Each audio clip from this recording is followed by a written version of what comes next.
Sir पहले तो surgery के बारे में बेसिक सर्जरी बता दीजिए कि है क्या, मैं कैसे करते हैं ये सर्जरी हम। सी ये होती है लेप्रोस्कोपी वाली सर्जरी। लेप्रोस्कोपी वाली सर्जरी को हम आम भाषा में दूरबीन वाली सर्जरी भी कहते हैं। सर्जरी करने के दो मेन तरीके हैं। एक है पूरा पेट खोल के और उसके बाद देखो और सर्जरी करो। दूसरा तरीका क्या है कि आप कैमरा अंदर डालो छोटे छोटे से होल से, और उस कैमरे के थ्रू टीवी पे देखो कि अंदर क्या है।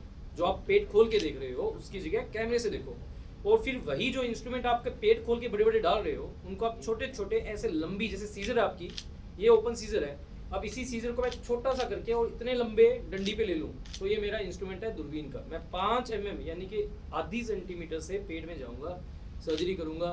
पेशेंट का पेन जो है वो स्किन पे कितना बड़ा कट है उससे होता है जी। अगर मैं इतना बड़ा कट दूंगा बहुत पेन होगा, रिकवरी स्लो है, वुंड में इन्फेक्शन होने का चांस ज़्यादा है। वहीं पे मैं अगर छोटा छोटा कट दूंगा मेरी रिकवरी ऐसे होगी, मेरे को उस पर बैंडेड लगाने की जरूरत नहीं है क्योंकि इतनी चोट तो हमें रूटीन में लगती रहती है। पेन बहुत कम है, दवाइयाँ बहुत कम खाने की है, राइट। तो ये वाली सारी चीज़ें जो है इसको हम लेप्रोस्कोपी या दूरबीन वाली सर्जरी कहते हैं। नाउ इसका एडवांटेज क्या है, मेन एडवांटेज क्या है, हम अपनी आंखों से एक चीज़ को देखते हैं, दूसरा अब कैमरे से जो देखते हैं। जैसे आप अगर मेरी फोटोग्राफ लेते हो, मेरी फोटोग्राफ 100% जैसे मैं आपको अपनी आंखों से दिखूंगा उससे कहीं बेटर दिखेगी। आप उस फोटो को मैग्नीफाई करके जूम करके देख सकते हो, आपको एक एक फाइन डिटेल नजर आएगी। ये एडवांटेज दूरबीन की सर्जरी में। इसीलिए दूरबीन की सर्जरी में एक्सपर्ट हैंड्स में जो कॉम्प्लिकेशन है पेशेंट के लिए वो भी कम है। ये एक्स्ट्रा एडवांटेज है पेशेंट के लिए। सर इसमें दर्द पेन कितना होता है, मतलब एक्चुअल में जितने सर्जरी कराते हैं वो पेन से बचने के लिए कराते हैं या कॉम्प्लिकेटेड केसेस में कराते हैं, इस मामले में क्या रहता है? एग्जैक्टली बहुत सही क्वेश्चन है ये। एक्चुअली पेन स्कोर जो होता है ना वो आपके कट पे डिपेंड करता है, बॉडी पे। जैसे मैंने अभी जस्ट बताया था, आपने 10 सेंटीमीटर का कट दिया, आप इसको कंपेयर करो एक सीजरियन सेक्शन से। सीजरियन सेक्शन के टाइम में आपने 10 सेंटीमीटर का कट दिया, कट मारा, बेबी को बाहर निकाला, उसके बाद आपने सिल दिया। पेन जो होगी वो 4 घंटे नहीं होगी, उसके बाद पेन आनी शुरू हो जाएगी। पेशेंट आपका बेड से नहीं उठता 1 से 2 दिन के लिए, रिकवरी स्लो जाती है। ये मत करो, वो मत करो, नहाओ मत, या फिर वो ड्रेसिंग लगाओ जो बिल्कुल वाटर प्रूफ हो, या an number of things recovery में, राइट। वहीं पे आप अब कंपेयर करो नॉर्मल डिलीवरी से, जो नॉर्मल तरीके से जो कुदरत ने बनाया हुआ है, बिल्कुल इतना सा कट लगता है, हीलिंग बहुत फास्ट है, चलना फिरना बहुत फास्ट है, पेन बहुत कम है, हर एक एडवांटेज है। रिकवरी ओवरऑल बढ़ गई। यही चीज़ अब आप एक ओपन सर्जरी करवाते हो, मान लीजिए रसोली निकलवानी है या गर्भाशय जो होता है बच्चेदानी वो निकलवानी है, या फिर इनफर्टिलिटी की सर्जरी करवानी है, तो आपके पास 2 तरीके हैं। एक है पेट बड़ा कट देके सिजेरियन की तरह, दूसरा है दूरबीन के थ्रू जो मैंने बताया। जब आप उसको कट देके करोगे तो डेफिनेटली पेशेंट की रिकवरी स्लो रहेगी, पेन ज़्यादा होगा, दवाई ज़्यादा खानी पड़ेगी, बेड रिटर्न ज़्यादा होगा, मोर ओवर कॉम्प्लिकेशन रेट भी ज़्यादा है। क्यों? क्योंकि आपका विजन कैमरे से पुअर विजन है। वहीं जब आप कैमरे वाली सर्जरी, दूरबीन वाली सर्जरी करते हो, पेशेंट की रिकवरी सुपर फास्ट है, कट इतने छोटे छोटे हैं, अगले दिन से नहाओ जी, कोई दिक्कत नहीं है, यूरिन का पाइप हम डालते नहीं है, पेशेंट बिल्कुल कंफर्टेबल है, चल फिर रहा है, सेम डे उठ के खुद यूरिन पास कर रहा है on the day of surgery. अगले दिन छुट्टी हो जाती है, नहाना धोना अलाउड है, टांगों पे पानी लगाओ। आपके घर पे यहाँ पे चोट लगी, आप थोड़ी ना उस पर पानी को अवॉइड करते हो, आप कहते हो ठीक है पानी लगाया, साफ किया, डिटॉल लगाई, काम खत्म। ये सारे एडवांटेज लेप्रोस्कोपी की सर्जरी में है। नाउ कैमरे की क्वालिटी सुपर, हमारी आंखों से कहीं ज़्यादा अच्छी है, इसीलिए कॉम्प्लिकेशन रेट बहुत कम है। अब एक सबसे सिंपल सा एग्जांपल देता हूँ। अगर मेरा जो है एब्डोमेन पे सबसे नीचे कट लगा है सिजेरियन के लिए या किसी सर्जरी के लिए, मैं कभी भी पेशेंट का लिवर नहीं देख सकता, ऊपर जाना पड़ेगा ना। लेप्रोस्कोपी में मैं नाभि के थ्रू एक कैमरा डालता हूँ, वो 360 डिग्री से ऐसे घूमता है, मैं हर एक डिफिकल्ट एरिया को भी अप्रोच कर सकता हूँ। तो ये सारे एडवांटेज है जो दूरबीन की सर्जरी के हैं। सर इसका टाइमिंग क्या है? टाइमिंग जो है सर्जरी की, आप सर्जरी के टाइम अगर पूछते हो, एक्सपर्ट हैंड्स में open surgery versus laparoscopic surgery, expert hand में आपकी लेप्रोस्कोपिक सर्जरी फास्टर, ज़्यादा जल्दी फिनिश होती है ओपन सर्जरी से एक्सपर्ट हैंड में, राइट। बिगिनर लेवल पे आप बोलोगे तो दे आर डॉक्टर्स जो 3 घंटे भी लगा रहे हैं एक सिंपल सा यूट्रस निकालने में। एडवांस लेवल पे जाओगे तो दे आर डॉक्टर्स जो 10 मिनट में वही सर्जरी कर देते हैं। ये आपके ऊपर डिपेंड करता है कि आप गली के क्रिकेटर हो या फिर विराट कोहली हो। ये धीरे धीरे एक्सपर्टीज के साथ में आता है, और एक्सपर्टीज के साथ में आपकी सर्जरी की स्पीड जो ओपन सर्जरी है उससे कहीं ज़्यादा है। क्यों? ओपन सर्जरी में आपने पेट खोला, उसके बाद लेयर में सिलोगे ना, लेयर में सिलने में टाइम लगता है। वहीं दूरबीन में आपने छोटे छोटे से होल बनाए हुए होते हैं, आपको उसको लेयर में क्लोज ही नहीं करना, आपने केवल यहाँ पे चोट लगी है 5 mm की, आप उस पर टांका मारते हो? नहीं मारते हो, ये हीलिंग अपने आप हो जाती है। तो मेरा जो टाइम इसको क्लोजर का है वो बच जाता है, पेशेंट की रिकवरी ओवरऑल फास्ट हो जाती है, मेरी सर्जरी भी फास्ट होगी। खर्चे का भी कोई इसमें है, जैसे कोई खर्चे का भी इसमें कम मैं- क्योंकि ये मैटर करता है खर्चा भी जो है। सर्जन जो सर्जेरियन सर्जरी है उसके मुकाबले ज्यादा है, कम है, क्या रहता आपने है? ये बहुत वाजिब क्वेश्चन है जी। अब हम कॉस्ट की बात करते हैं। आज के टाइम में आपके पास में मोबाइल कैमरा है, मोबाइल कैमरे में आप सबसे पहले जब जाके पूछते हो कितने मेगापिक्सल का कैमरा है, कितना अच्छा कैमरा है, और ये वाजिब सी बात है कि जितना अच्छा कैमरा कॉस्ट भी बढ़ गई। आप उस कैमरे पे जब पैसा लगाते हो, ये फ्री में तो नहीं आ रहा। ऐसे ही हमारा जब दूरबीन का कैमरा है, जितनी अच्छी क्वालिटी, हमारा कैमरा जो है वो 5 लाख से शुरू हो जाता है और जाता है 1 करोड़ तक। जितनी अच्छी क्वालिटी का कैमरा होगा उतना मैं अच्छा आपको डिलीवर कर पाऊंगा। हमारी ह्यूमन मेंटेलिटी का क्या प्रॉब्लम है, हम हफ्ते खाना खाने जाएंगे बाहर, उस पर खर्च करेंगे, हम मूवी भी देखने जाएंगे, बट हेल्थ का जब विषय आएगा ना, हम सबसे सस्ता ऑल्टरनेटिव देखते हैं। एक तो ये प्रॉब्लम है। दूसरा, गवर्नमेंट का भी थोड़ा सा ये इश्यू है कि आपका गाड़ी का जो है, गाड़ी है आपकी, बाइक है, उसका insurance is mandatory, but health insurance is not mandatory. क्यों? क्योंकि हेल्थ जो है वो आपकी प्रायोरिटी नहीं है। ये हम लोगों की प्रॉब्लम है, हमारी सोच की प्रॉब्लम है। इस चक्कर में हम जो है वो कतराते हैं पैसा खर्च करने में, जबकि जानते हैं कि ये ओपन सर्जरी और ये दूरबीन की सर्जरी थोड़ा महंगा जरूर पड़ेगा। क्यों? क्योंकि इंस्ट्रूमेंट बहुत महंगे यूज़ कर रहा है, जिससे मेरी क्वालिटी अच्छी हो रही है, बट हम उसको स्पेंड नहीं करना चाहते। ये हमारी मेंटेलिटी है। जो समझ जाता है वो इसी में जाता है, दूरबीन वाली में। सर, ये अभी तक दूरबीन जो सर्जरी है ये इतनी पॉपुलर क्यों नहीं है? मतलब लोगों को इतना मैसेज क्यों नहीं जा पाया? क्या रीजन रहा कि दूरबीन सर्जरी पुरानी होने के बावजूद अभी तक इतनी पॉपुलर नहीं हो पाई? देखो, दूरबीन की सर्जरी को चलते हुए सालों साल हो गए हैं। 2 प्रॉब्लम है। एक प्रॉब्लम तो ये है कि जब हमारी खुद की ट्रेनिंग होती है डॉक्टरों की, तो हम usually to begin with open surgery पे ट्रेन होते हैं। जैसे आप अगर 2 व्हीलर चलाते हो तो सबसे पहले साइकिल चलाते हो बाय डिफॉल्ट, आप सीधा स्कूटर नहीं चलाते या बाइक नहीं चलाते। सिमिलरली हम सब की ट्रेनिंग पहले ओपन सर्जरी में होती है। अब सिंपल सा लॉजिक है, cycle versus scooter versus car, आपका व्हीकल कौन सा बेटर हो जाता है? Everybody knows. वैसे ही हमने जब ओपन सर्जरी शुरू की, विच इज़ वेरी इजी, हर कोई बचपन से सीखा है, इसको करना बहुत सौखा है, आपको कोई एफर्ट नहीं डालना। तो हम डॉक्टर्स जो ओपन वाले हैं वो कन्विंस ही यही करते हैं कि ओपन ही करवाओ।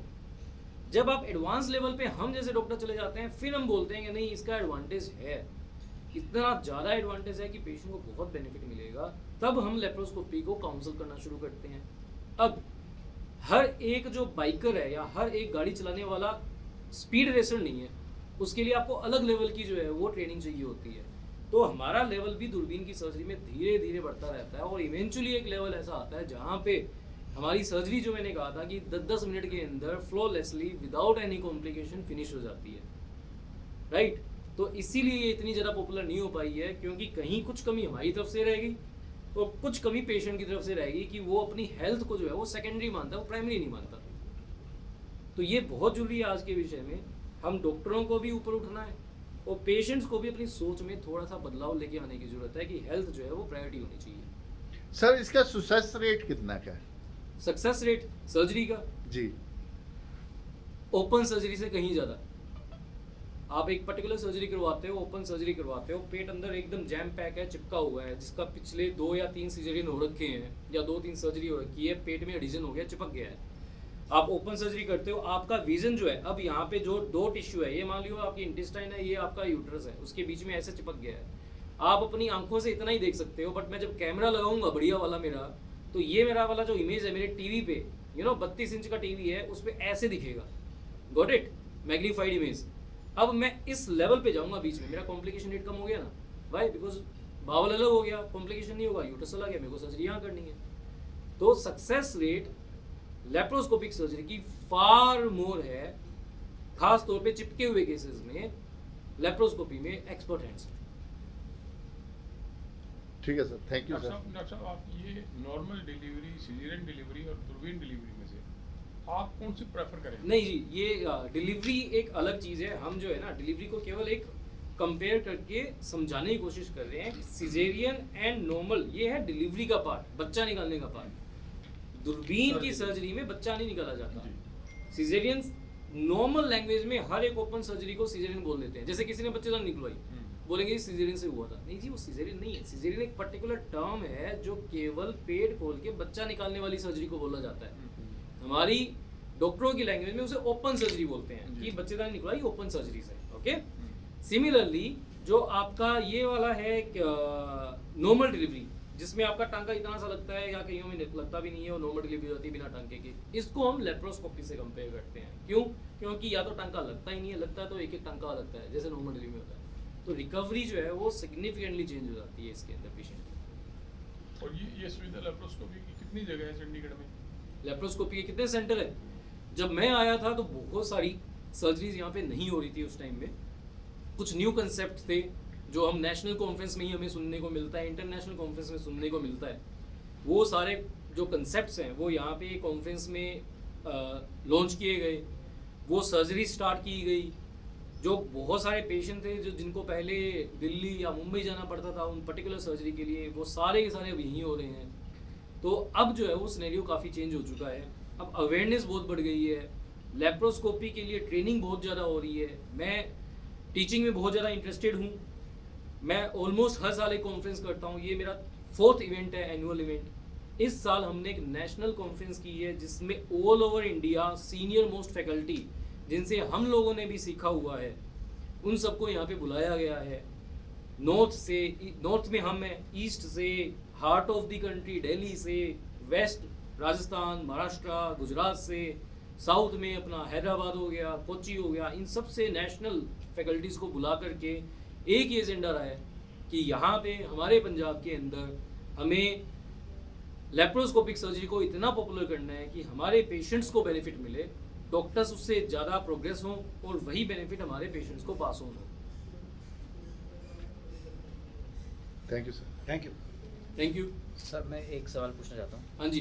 कोई एक टिप हमारे सदस्यों के लिए, फैमिली मेम्बर्स के लिए, कोई health tip sir, specially female sir?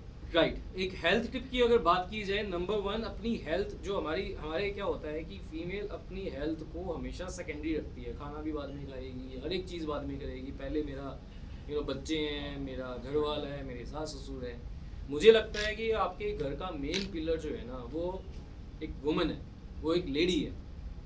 ये बात एक लेडी को भी समझनी चाहिए, घर वालों को भी समझनी चाहिए। अगर वो मेंटली एंड फिजिकली फिट है तो पूरा घर संभला हुआ है।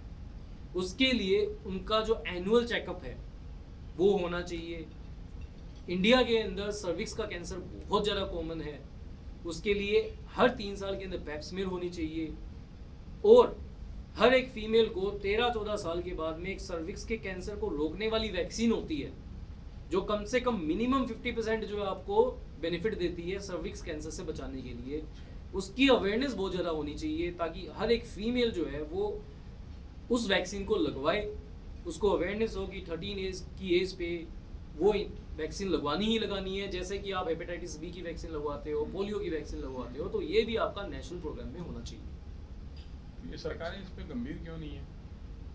सिर्फ कुछ चीज़ें होती है जो धीरे धीरे करके आती है, नेशनल प्रोग्राम में आती है। It takes time. जैसे पोलियो है, वो एकदम से तो नेशनल प्रोग्राम में नहीं आया था। टीबी एकदम से नेशनल प्रोग्राम में नहीं आया था। धीरे धीरे हर एक चीज़ जो है वो उसमें जुड़ती जाती है। पैप्समेयर अभी एकदम रूटीन हो गया है गवर्नमेंट सेटअप के अंदर कि करना ही करना है हर 3 साल के अंदर। वैसे ही आई एम होपफुल कि कहीं ना कहीं नियर फ्यूचर ये भी एक नेशनल इम्यूनाइजेशन का प्रोग्राम बन जाएगा जो खासतौर पे सर्विक्स कैंसर वाली वैक्सीन है उसकी। Right sir, thank you sir. Thank you sir. Thank you so much. Thank you.